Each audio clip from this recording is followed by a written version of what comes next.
Sunday, we studied the Gita Dhyana Slokas, those 9 beautiful, inspiring verses which tell us about the greatness of the Gita, the greatness of the teacher of the Gita, and the greatness of the one who composed the Gita in the Mahabharata. Today we begin the study of the 2-page introduction to his commentary on the Gita by Shankaracharya. It is, as I said last Sunday, beautiful Sanskrit prose, simple, crisp, conveying a profound message. He begins this introduction with quoting a famous verse from the Purana. Narayana paro avyakta andam avyakta sambhavam andasyanta stime lokaha saptadvipa cha medini. The verse says, Narayana is beyond avyakta. Within the avyakta is the anda, brahmanda, the cosmic totality. It has come from that avyakta. Within this cosmic totality are the various universes, stellar systems, including the earth in which we all live. They all come from that one original divine pure consciousness known as Narayana. So Narayana is a name for the supreme divine pure consciousness, infinite and non-dual, out of which the universe has come. Vedanta gives us a beautiful truth that this universe has come in a series of evolutionary steps: cosmic evolution, organic evolution, later on human evolution. All this evolution is only to unravel the profound truth hidden in this cosmic process, that is Narayana himself. We have various mythological representations in India of this cosmic evolution. Narayana is Vishnu lying on a bed of a serpent. You will find pictures. It is a beautiful artistic representation of a profound cosmic truth, that repose is when all the cosmos has been withdrawn into that primordial divine reality.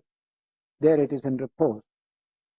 Sankhya philosophy speaks of the 3 gunas, sattva, rajas and tamas, in their equipoise as a state of dissolution. And when there is a stir and disturbance within the 3-4 gunas, then the universe begins to evolve. These are the cosmological ideas, Vedanta, which are so close to modern cosmology as well. This from Narayana has come. Avyakta, nature in its undifferentiated form, is avyakta. In the beginning, everything was undifferentiated. And from undifferentiated to differentiated is called evolution, cosmic evolution. So avyakta, undifferentiated, and vyakta means differentiated. So from Narayana came avyakta, undifferentiated nature.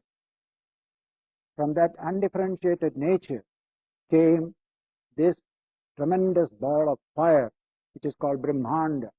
We call it the cosmic egg in simple translation. The egg contains within it all the possibilities of the future chick. Similarly, that infinite cosmic egg contains all the possibilities of future cosmic evolution. We call it Brahmanda in Sanskrit.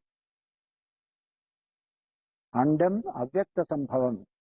That undifferentiated nature came to a differentiated, unified form as the Brahmanda. Out of that unified form came further differentiations in million forms as this universe in which you and I live. The starry systems above, the earth, later on plants, and then the human beings. These are all differentiations of one undifferentiated, infinite, pure consciousness. But these are the stages through which this evolution came into the state in which we find it today. The word Avyakta and Prakriti. Prakriti is the word for nature. In Vedanta, we have an extra cosmic reality. Everything is one single reality out of which everything else has come. The unity of the background material is a common truth in modern cosmology as well as ancient Vedanta. Only modern cosmology deals only with the material aspect, the physical aspect of that ultimate background material. Vedanta deals with the consciousness aspect, more subtle aspect of that background material. But otherwise, evolution is from undifferentiated to differentiated nature. And when the world becomes dissolved once again, it returns back in the same way backwards. From the differentiated, we go to the undifferentiated. Ultimately, it merges in the supreme Narayana, or the divine reality. The world comes from God, exists in God, goes back to God. God used in the sense of not an extra cosmic reality, the totality of all that exists. That is how the Psychiatry Upanishad presents the nature of the ultimate reality. Satyam, Jnanam, Anantam, Brahma. Brahman is Satyam, truth or being. Jnanam, knowledge or consciousness.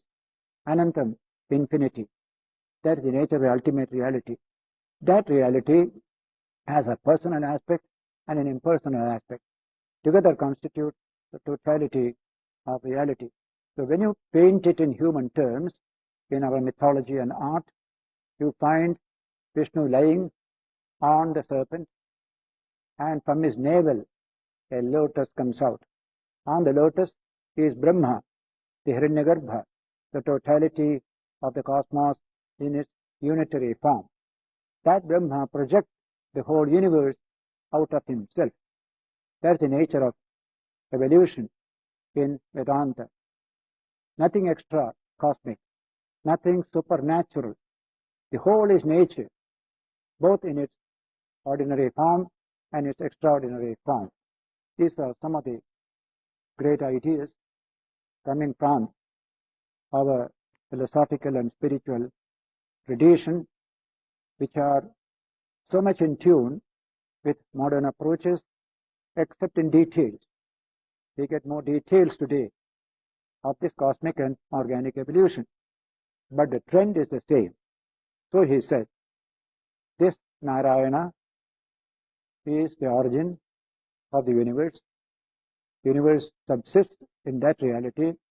It will go back to that same reality. This is the invocation of Shankara before commencing his introduction to the Gita. Having said this, the text continues. Sa Bhagavan Srishtvedam Jagat Tasya ja sthithim chikirshuhu Marichyadin agre srishtva prajapatin pravritti lakshanam dharmam grahayamasa vedoktam.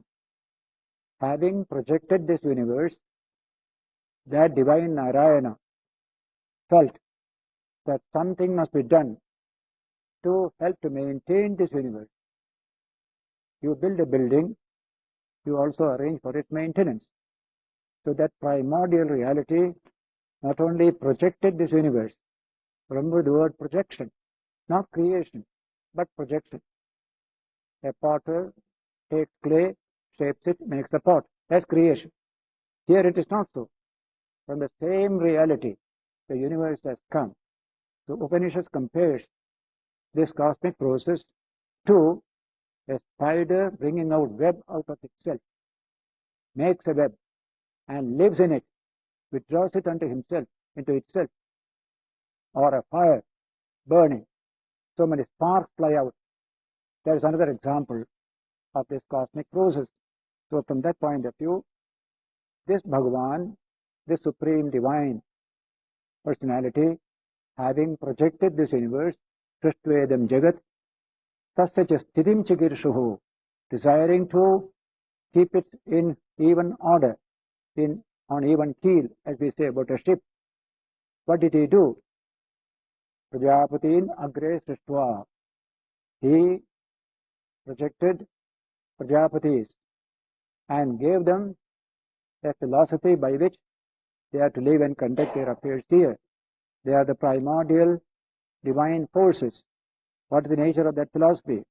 The Agre Srishta, Pravarti Lakshanam Dharmam, Grahayamasa, the philosophy of action, philosophy of endeavor. If you want to maintain this world, you must have action, what you call process. All action, process, all belong the same idea. So, philosophy of outward action was given to a set of minds known as Prajapatis, primordial divine personalities.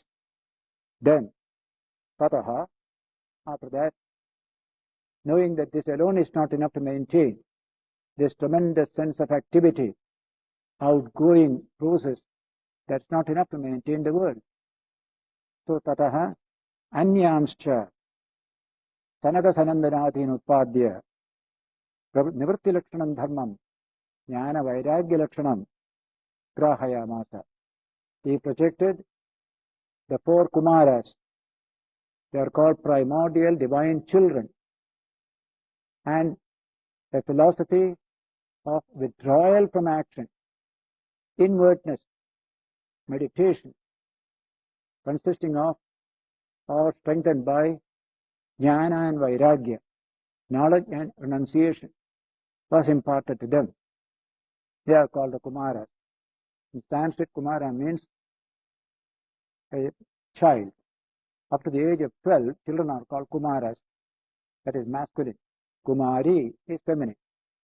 So, children of the spirit, they were created, projected, four of them.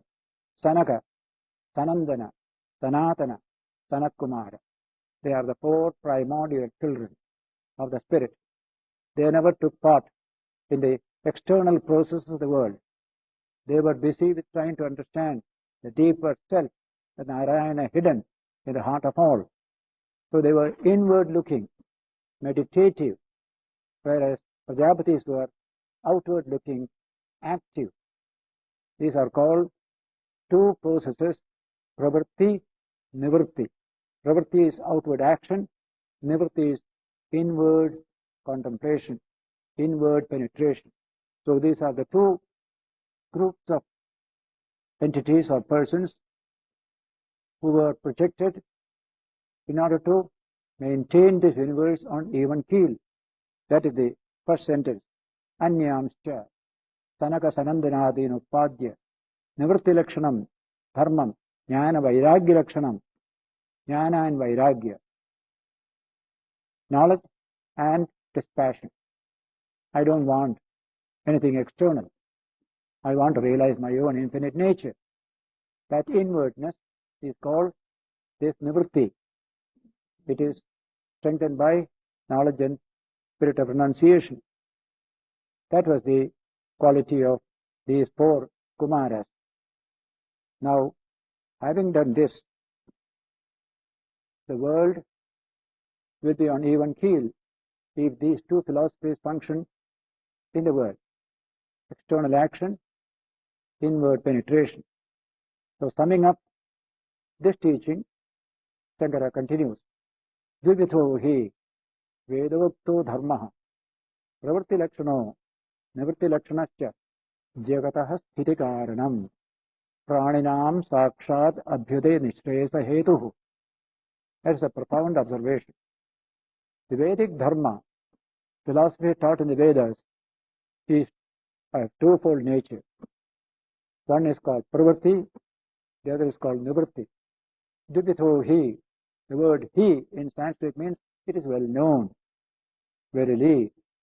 So it is so well known that the Vedic Dharma is twofold. One is called pravritti, the other is called nivritti. Action, contemplation. Jnana Vairagya says, pravritti lakshanam nivritti lakshanasya, jagatha sthiti karanam. Both are needed to maintain this world on even keel. If you only have pravritti, there will be trouble. If you only have nivritti, there will be trouble. If both are there, there will be no trouble. Action, contemplation. Both must go side by side. That is a profound observation. And in the Vedic philosophy, you find the emphasis both on action and on contemplation.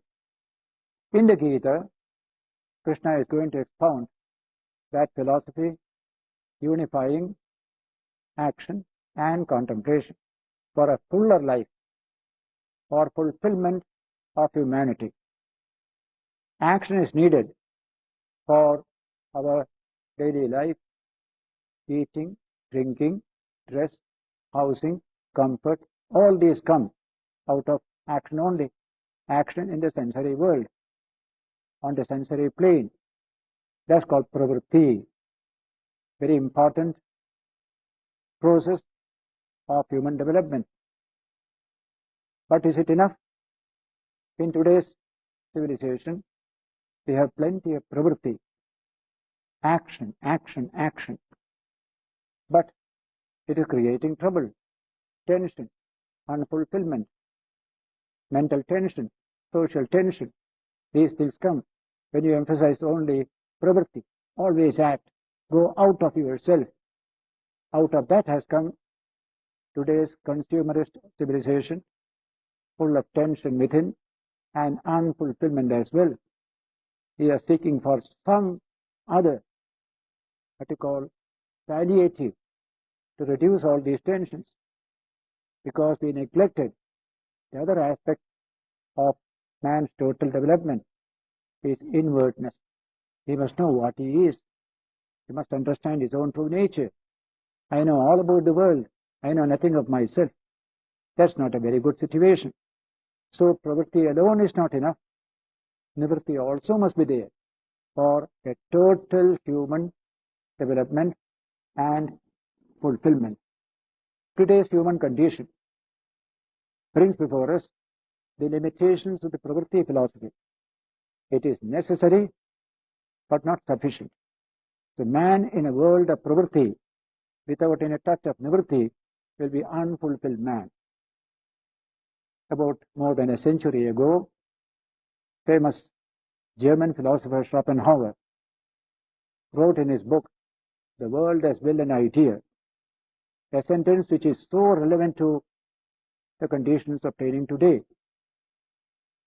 Schopenhauer said, when men achieve security and welfare, now that they have solved all their problems, they become a problem to themselves. Today, man is his own problem. He has no external problem, especially in the highly developed world.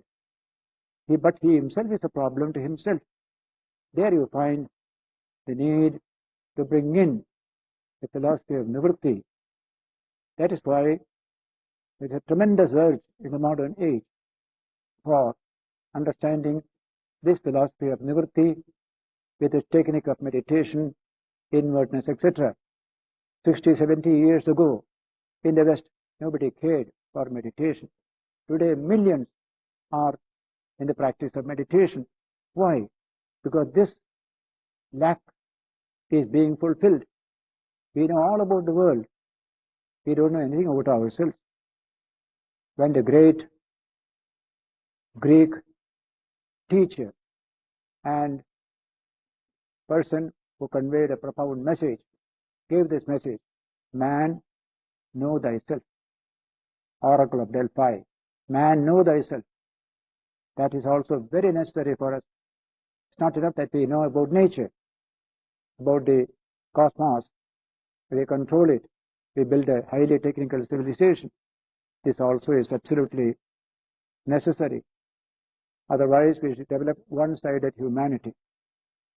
If only nivritti is there, it will be one-sided. There will be poverty, there will be suffering, privation, everything will be there. If alone pravritti is there, again there will be trouble.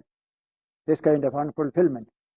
So this sentence of Shankara's introduction is a very important sentence. Dvito hi vedokto dharma. Dharma, philosophy taught in the Vedas, has two dimensions. One is pravritti, the other is nivritti.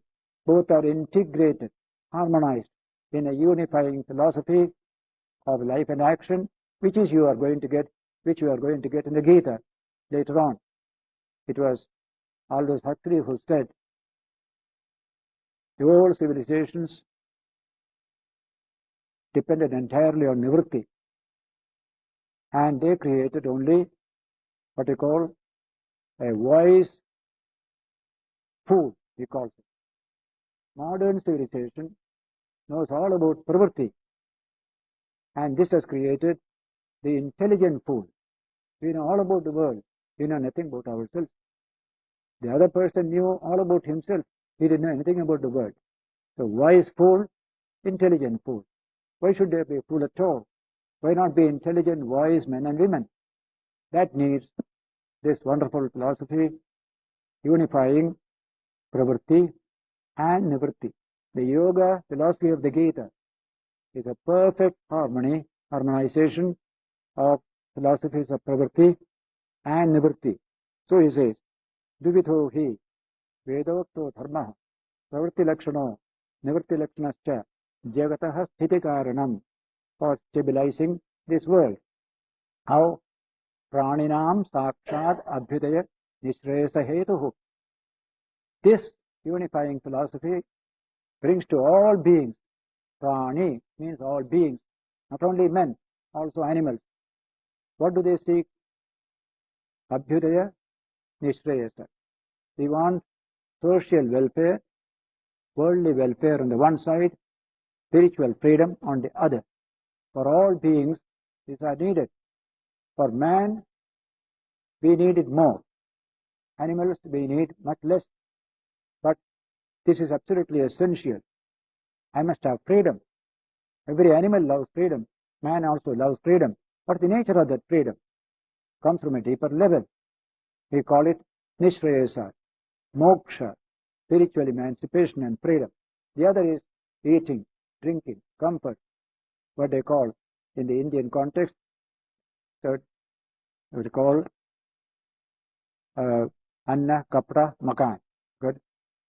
Food, shelter, clothing. These we need. In the West we call it social welfare, welfare state. You need not struggle. Work hard, create wealth, share it, enjoy the world. That's called welfare state. So that's called in this Sanskrit language abhyudaya. Awakening, developing in association with other people. That little prefix abhi has got a tremendous meaning. Udaya means welfare. Abhi means welfare together. You and I together. All human development is collective development. Alone we cannot do. If agriculture is not supported by industry and both by administration, there will be never development at all. There is need for cooperative endeavor for civilizational development. So the word Abhi stands for that kind of a cooperative endeavor, a teamwork to bring about happiness and welfare. That's why highly developed societies are also highly integrated societies. Without that integration between man and man, you can't develop material welfare. So the word Abhyudaya is a very meaningful word. That development which comes by man cooperating with other human beings. What a beautiful idea. If I am living alone on an island, I don't care for anybody else. I can have my own way of life. But when I am in a society, I have to deal with other people, care for their welfare as well. Just by cooperation, mutual help, we build up culture and civilization.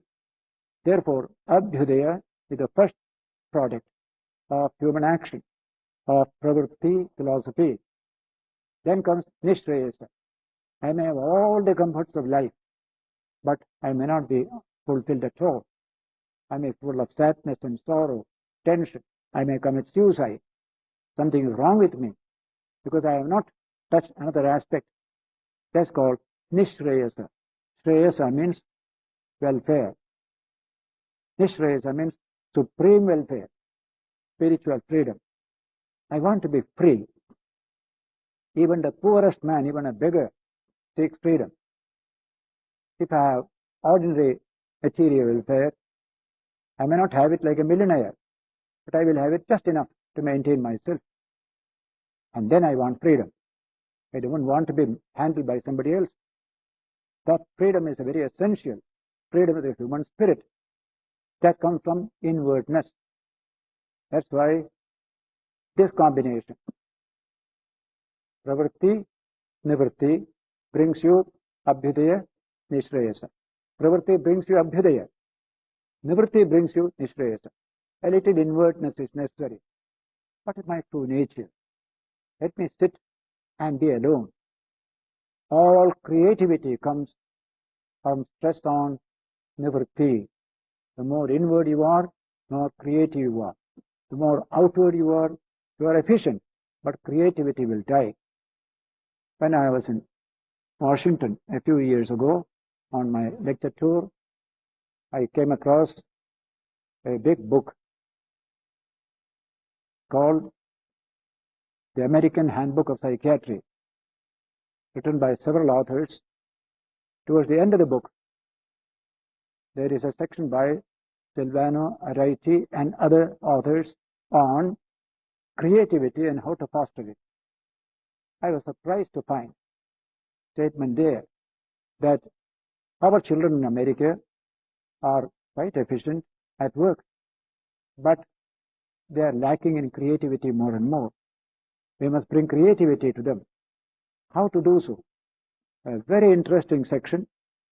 I have quoted it in that book I referred to last Sunday, Divine Grace, the words of Silvano Arati, how to enhance creativity in children. Strangely, the first thing that Silvano Arati says is children must learn to be alone, not always in the crowd. Creativity cannot come if you are always in the crowd. You must learn to be alone and you must enjoy it. That's why in English we say alone is a beautiful word. Loneliness is not a good word. When you cannot tolerate aloneness, therefore you become lonely. So loneliness is not creative. Aloneness is creative. So he says, let children be taught to be alone and enjoy being alone. Secondly, too much of talking, too much of external scattering of energy. A little gathering is needed. Then other steps also are suggested, of which one is something very difficult for us even to appreciate, but it is there, the capacity to believe. We have too much the capacity to disbelieve today. The will to disbelieve is very strong today. That has made us almost like cynics. Most people are cynical, intellectuals are cynical, even children becoming cynical. Therefore the authors say, and they use a very, very strong word, children must be able to develop the capacity for gullibility. Generally we condemn gullibility. You are a gullible fellow, we say. But the authors say gullibility within limits is good. Believe until you are able to say it's not correct, or you have to prove it is correct. But a certain capacity to believe is essential for creativity. That's the language he has used there. So several such suggestions are given. Too much of capacity for unbelief has made for the intellectual inertia, inertness of mind today. Cynicism is the spiritual death of man. It comes from too much of unbelief. The little child has belief. there is creativity in that child. We want to purify the creativity of all that is small, of that is what you call childish in it. So in a grown-up person also, the capacity for belief is essential. So the word is encourage gullibility in children is mentioned there, with necessary safeguards. So here is a study where all that you call methods to encourage creativity is included in that one word, nishreyasa, and what you call inwardness, nivritti, meditation. When you are in meditation, you are alone, but you are never lonely. So also you are gathering all your energies within. You are in search of some profound truth. All the greatest truths of art and religion come from meditation, from the inwardness of man. So today's civilization, rich as it is, but shaky, will become richer and more stable when it adds this value of creativity coming from inwardness and meditation. That is why a total philosophy must include trust on action, trust on silence and contemplation. Gregariousness is not good for creativity, nor for inward stability. Today too much gregariousness is there. That should not be there. Even Bertrand Russell, speaking of children's education, mentions this: children must be made to enjoy being alone. That's a beautiful idea. So, how to make human beings creative? By being alone, by meditation, by inwardness. And then, when you come out into the world of pravritti, you will be a richer person, more able to dig affections in other people. The Vedantic way of inwardness has a profound truth behind it. The more you go from the ego, the deeper levels of your personality, you come across something infinite in you, something unrestricted by the organic system. You are able to expand your understanding of other people, loving other people. A bigger man comes out of a smaller man. That's the true meaning of inwardness. That's the true function of meditation. We knock away the little I, the little ego, realize our infinite dimension. This is the way of human development, human growth.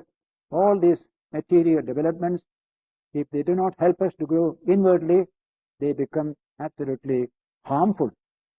But if they can be made useful to suggest man to go inward, they become very worthwhile as well. So, in modern thinking, this idea is slowly entering. Human evolution is an inward evolution, not an outward evolution. In biology today, we speak of organic evolution having achieved its maximum development in the evolution of the cerebral system in man, the most versatile organ, with the help of which you can invent any instruments you like, any organs you like the wings of the aeroplane, far better than any bird's wings, invented by the brain of man. So this organ is primary. Once nature gave you this organ, then you must trace evolution not at the organic level, but primarily at the trans-organic level. What is the trans-organic level? And biology says psychosocial evolution. Evolution has risen from the organic to the psychosocial level. Psychosocial level means this psyche, which is centered in the ego, caught up in this organic system, breaks away from that integument of the organic system. It expands in sympathy, compassion, love to embrace millions of psyches in society. That is ethical, spiritual growth of man, development of man. Human evolution is essentially that ethical, moral, aesthetic, spiritual evolution. He has no more to develop wings or any other organs in the body. So organic evolution becomes spiritual evolution. Even this organic evolution also is spiritual. According to Vedanta, spirituality has two dimensions. Organic level, transorganic level. A baby develops the ego. That is its evolution. But when you grow older, you are able to transcend the ego and realize your oneness with all people. That is real development of man. And so, this subject of man's growth from the physical, organic limitation to the freedom of the spirit, with the capacity to expand in love and compassion, that's a wonderful idea common to the great philosophies of India and modern biology and neurology. Shankara says here, through this Abhyudaya Nishresa combination, we achieve a stable social order in which stable human beings also will be there, peaceful within, and sending out peace outside as well. Because there is no peace within me, I throw out waves of hatred. Today, the world is suffering from crime and violence, all these things. It is a beautiful idea that the world got from the UNESCO preamble, a political document containing a profound spiritual truth, and that is, since wars begin in the minds of men, it is in the minds of men that the defenses of peace must be constructed. How to make this mind peaceful? It must go beyond the organic system, beyond the ego, into a larger self.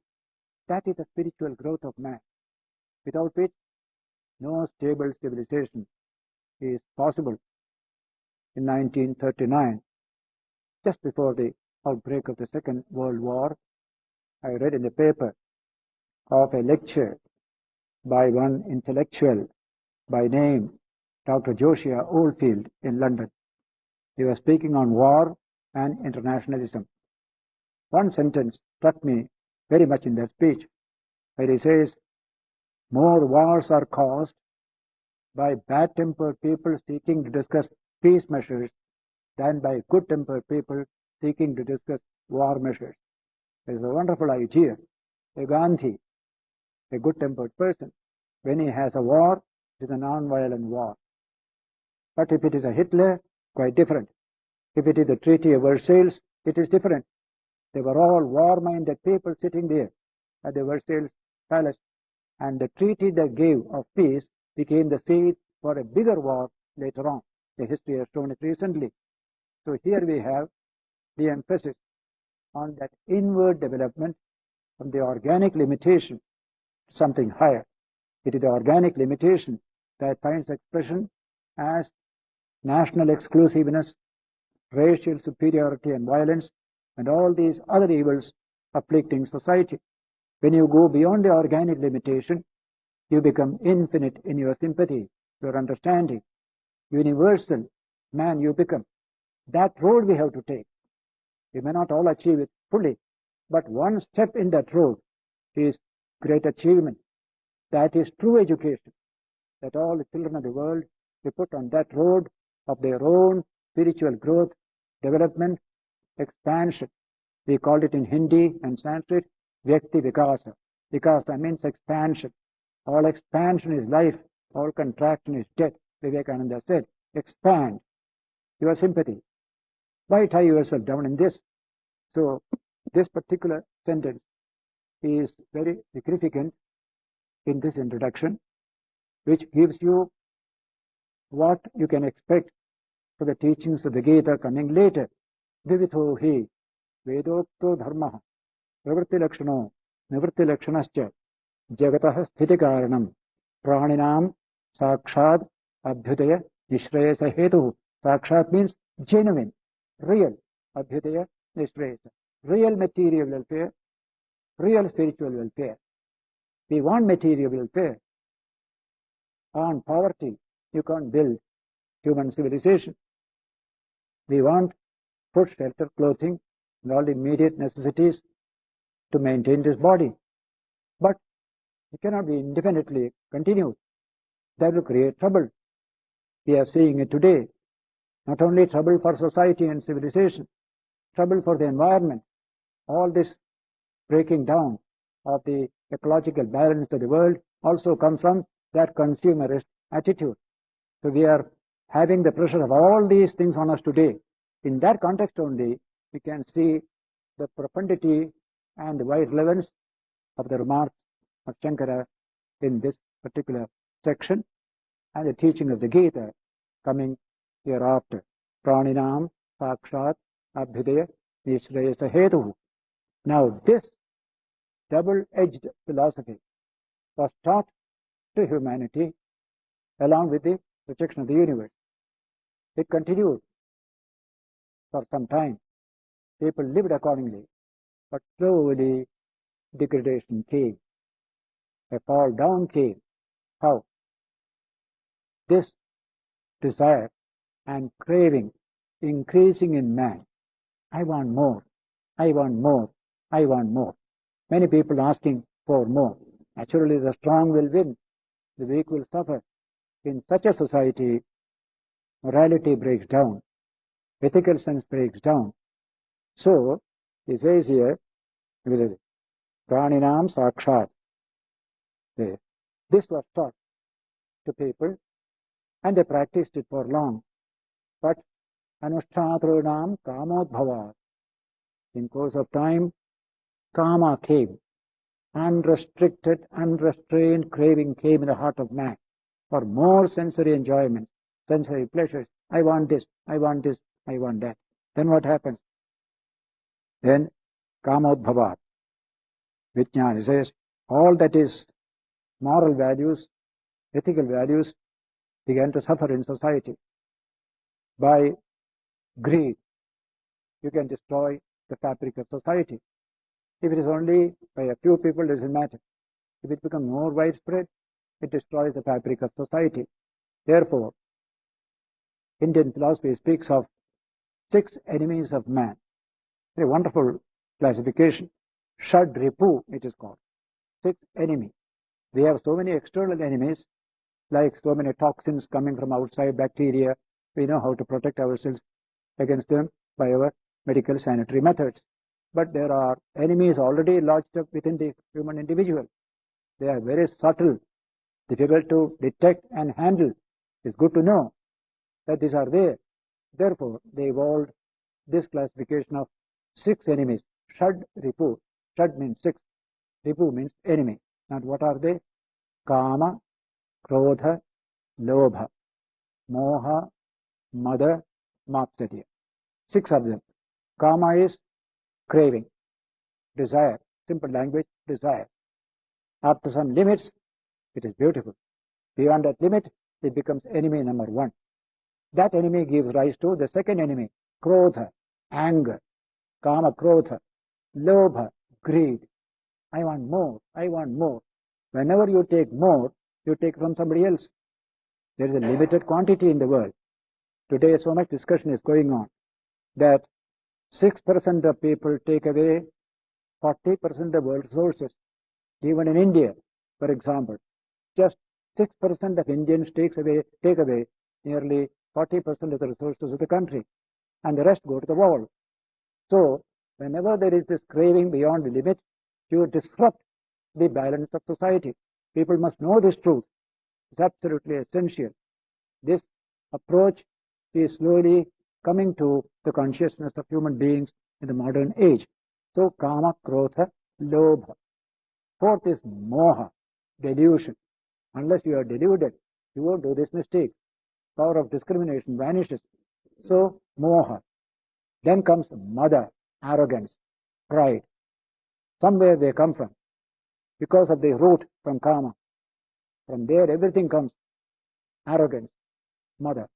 And that will lead to Matsarya, conflict, violence, killing, this and that, and eventually war itself.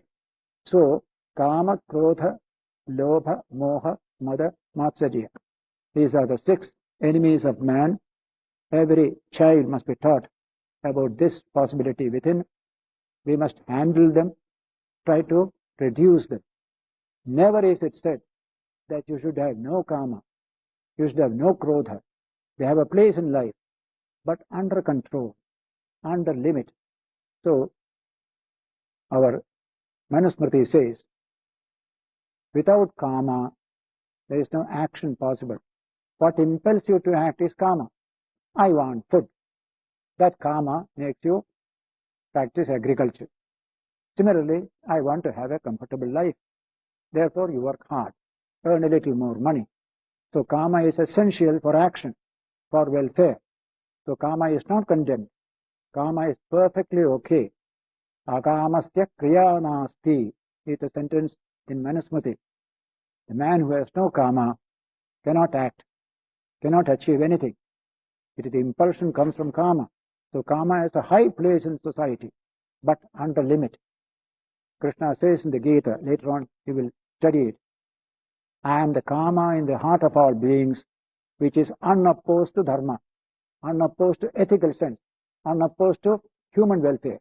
When kama is restricted to that level, it is perfectly fine, positive, creative. Therefore, there is no condemnation of kama, krodha, lobha, moha, mada, matsarya. Within limits, they have a place. Even anger has a place in human society. Whenever you see injustice in society, without anger, you cannot protest against it and take measures to stop it. And indignation comes against it. A righteous indignation, as the McDougall calls it, the Harvard University professor of psychology. So in this way, all these human emotions and feelings and energies within have their own part to play. But here is man trying to discipline them, put them in constructive ways, in channels for the good of all. That is where education comes in, spirituality comes in, everything comes in there. So he said here, when this broke down, kama became a little more excess, so also krodha, so also lobha. Then what happens? That balance becomes upset. The social balance becomes upset. Abhibhoyamane dharme, pravardhamane cha adharme. Dharma becomes overcome. Adharma becomes dominant. Moral values decline. Immorality and exploitation, violence increase. That situation, when it comes, how shall we stabilize society? We are passing through that stage. Even in India today, after all this independence and all that, so much of erosion of values, so much of cheating, so much of violence and crime, so much of bribery, corruption. It's a world phenomenon today.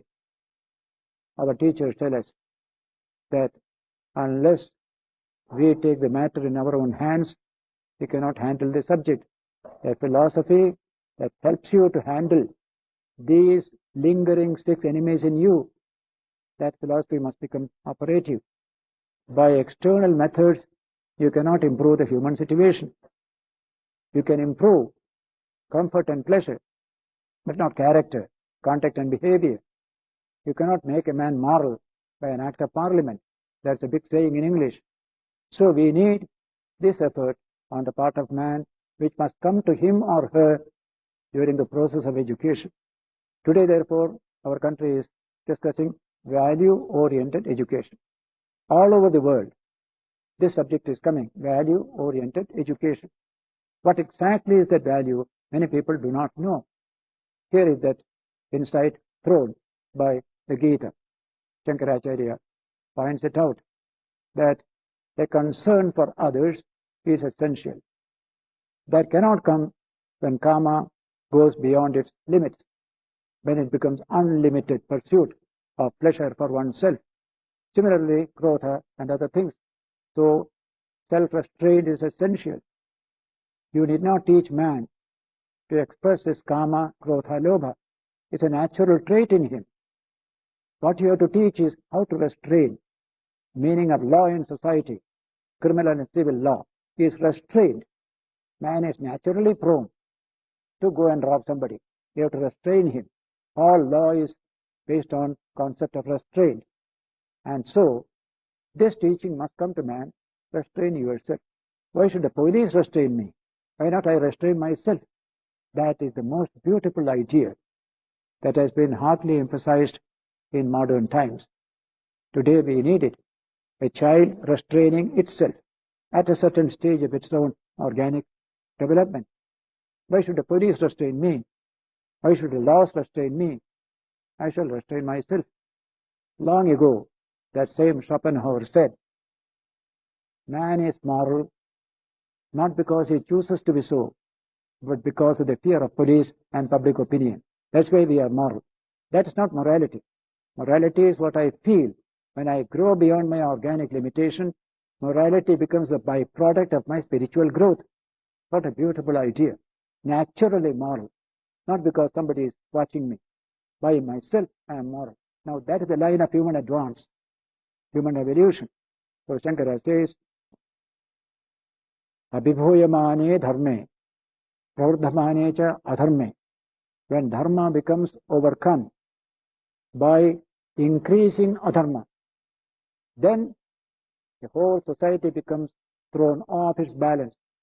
The whole world is passing through that stage today. We have to restore the balance once again. How shall we do so? Who will do it? In Indian thought, this work cannot be done by a professor, a scholar, a priest, or anybody else, nor by politics and the state. None of them can achieve this. Only a great spiritual teacher can restore the balance in society. He has achieved that tremendous balance within himself. He is able to convey that energy to society. That's the meaning of the word incarnation, avatara. Shankara is going to tell us in this context that when such a thing happened in ancient times, Krishna appeared, a divine personality, to restore dharma, the balance of moral values in society. This dharma sthapana is the work of the avatara, incarnation. That will be discussed in the 4th chapter of the Gita. But in Indian history, after Krishna came Buddha, when things were quite bad around us. He restored it by his own achievement of spirituality, his illumination. His first lecture in Sarnath in Benares is described as Dharma Chakra Pravartana. Dharma is compared to a wheel, a cart with a wheel. That wheel has got stuck up in the mud. We have to make it move by tremendous physical pressure. Similarly, the wheel of dharma gets stuck up in worldliness, in self-centeredness, and all the 6 enemies and their evils within man. Then a power must come to make the wheel move. Which is that power? Only a man of high spiritual development can do it. So Buddha said, I am setting in motion the wheel of dharma. What a beautiful discourse. Dharma chakra, pravartana. Chakra, symbol is movement. Wheel is a symbol of movement. Wheel is not meant to be kept stagnant somewhere. Wheel means motion, motion, motion. Life is movement. Go on, march on, march on, march on. Then only flowing water is pure. Stagnant water is impure, as we say in our languages. And so, Buddha started that Dharma Chakra Pravartana. And that wheel rolled on, carrying a message of compassion, of love, of purity, which blessed millions of people in India and many other countries as well, include the animals. Hospitals for animals all came from that one message of compassion. Banishing war as an instrument of state policy under Ashoka came as a result of that great setting in motion the wheel of Dharma. These are all 2,300 years ago. Ashoka's time is the 3rd century BC. What wonderful achievements came at that time. But we have got again down, we have gone down. Again great teachers came. Man like Shankaracharya came at that time. And today, when things are in this condition, you will find the same. A new teacher coming, Sri Ramakrishna. Study him. What do you find there? A universal message for stabilizing human civilization and human society. This subject is a very important subject.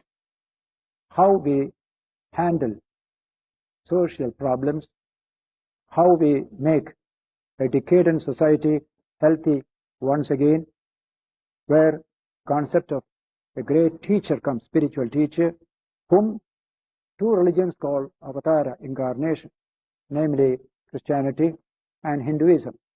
Others do not call avatara, but they accept the power of a great spiritual teacher to stabilize human conditions, improve the morals of a people. This concept is so important. We shall deal with it next Sunday when we meet here. We'll spend a minute in silence and meditation and then disperse.